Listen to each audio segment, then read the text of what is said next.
All I'm doing here is laying out a grid pattern necessary for me to construct the Celtic knot. If you'd like to try this, there are plenty of tutorials online.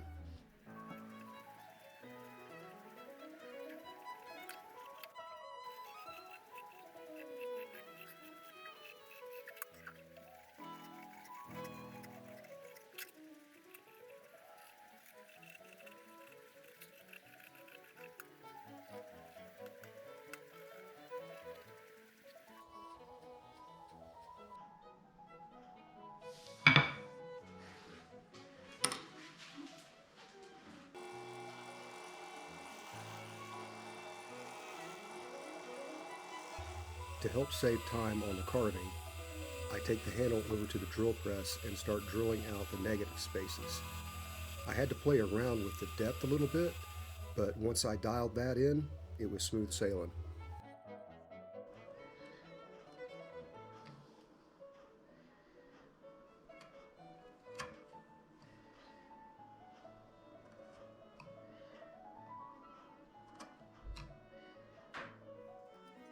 The shape of the negative spaces should be square. So after the drill press, I take the handles over to the bench and start carving out the corners.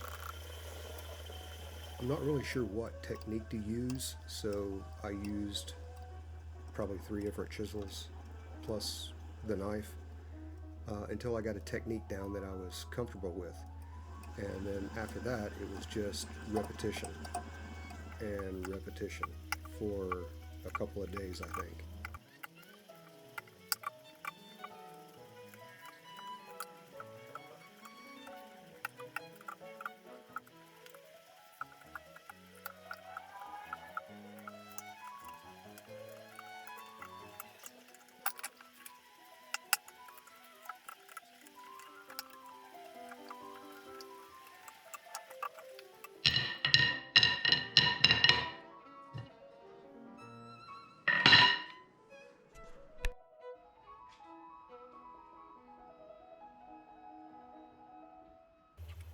So what I wanted to do after I squared the negative spaces was to provide texture in those spaces. So I used a nail and got into a rhythm and just went tapping happy. That's the best way I can describe it.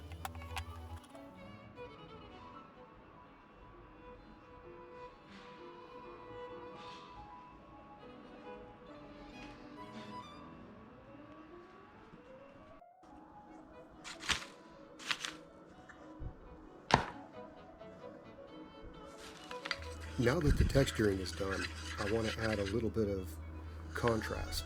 So for this, I use stain. In this case, ebony. This turned out to be a little bit of a mistake. I should have used paint, just due to the nature of red oak. There are a lot of capillaries, I guess you'd call them. A lot of holes in there, and some of the stain leaked through those capillaries into places that I didn't want. And they stayed there for a good long while. It took them a long time to dry. Fortunately, most of that was carved out in the next process.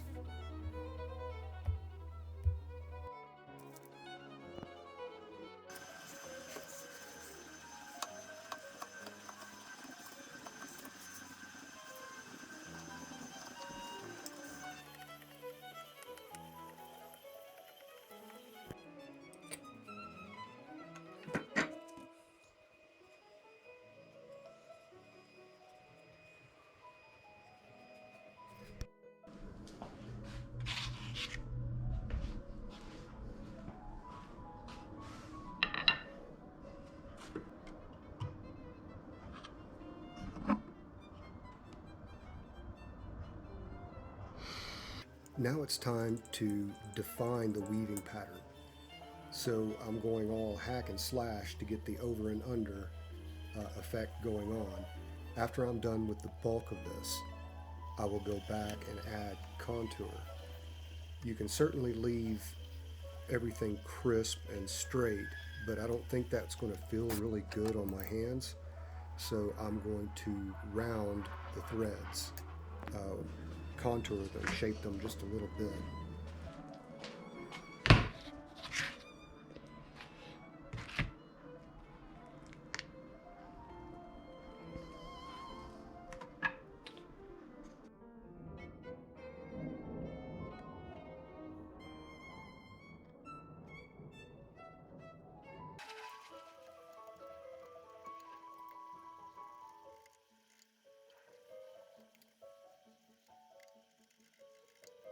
At this point, I'm more shaving the wood than I am cutting it.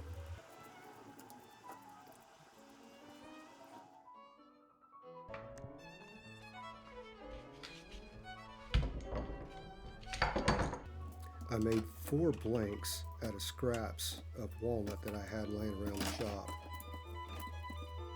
Once those came out of the clamps, I took them over to the sanding station to get a smooth surface.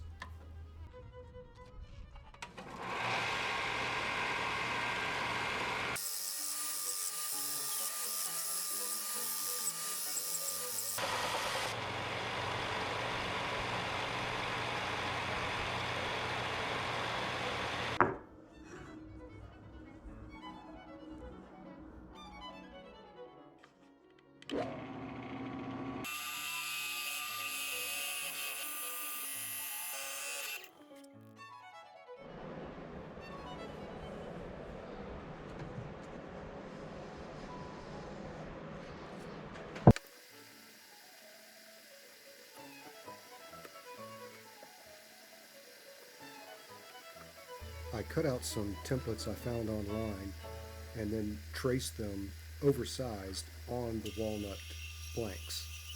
After that, I took them to the bandsaw and made the first several cuts.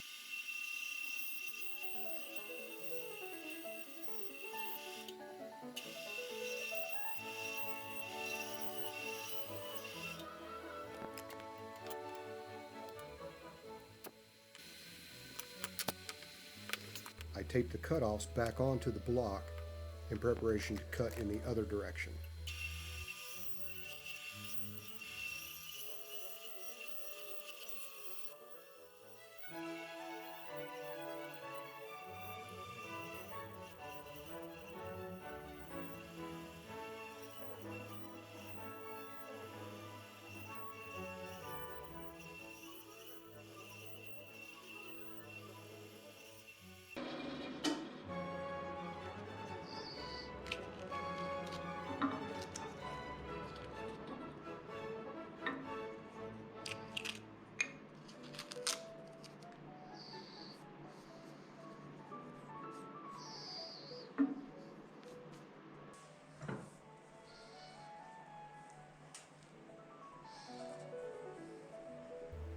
With the templates that I used earlier as a reference, I began marking layout lines across each block and carving down to those lines.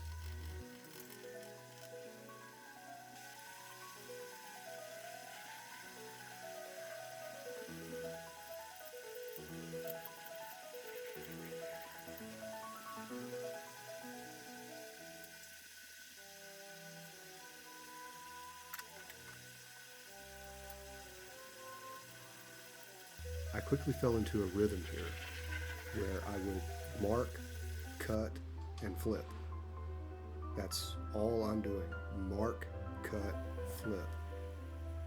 It's a process. Carving is a process. So instead of carving the shape that you want, try carving away what doesn't belong there.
tape off that part of the handle that I don't want to receive the finish, and then finish the handle with a neutral Danish oil.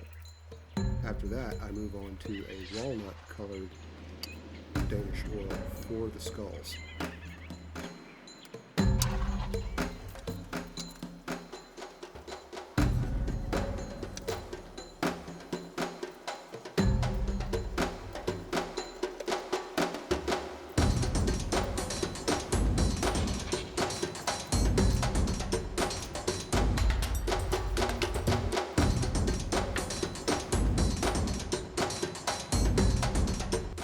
I apply 2 coats of Danish oil and 1 coat of wax as a final protective layer.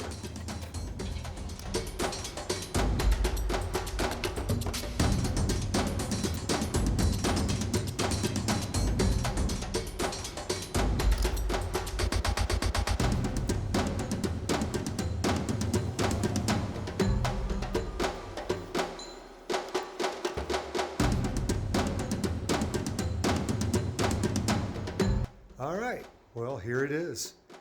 The thing about this project is it's been so long since it's taken me to build it and now edit it. And I looked at the footage and I saw the money shot wasn't right where I wanted it to be, so I'm out here refilming it.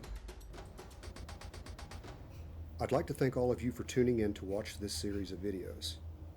But there's one person in particular who kickstarted my little YouTube adventure, and I have a giant thank you to say.